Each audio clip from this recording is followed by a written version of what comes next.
Top 1 most wanted person ng Cebu City nadakip sa isang matagumpay na operasyon ng kapulisan.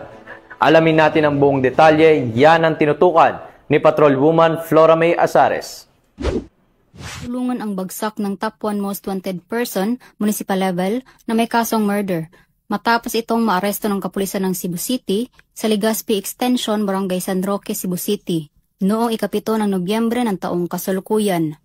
Kinilala ni Police Captain Rexel Yosores, Station Commander ng Police Station 3 Cebu City Police Office, ang wanted na suspect na si Albert, 35 anyos, na residente ng Sagrada, Barangay Tinago, Cebu City.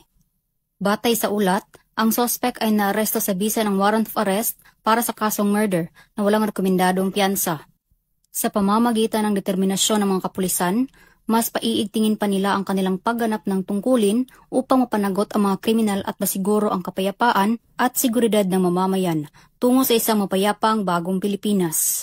Mula dito sa Cebu City, ako ay inyong Police News Network Correspondent, Patrolwoman Flora May Azares, alagad ng batas, tagataguyod ng Balitang Pulis.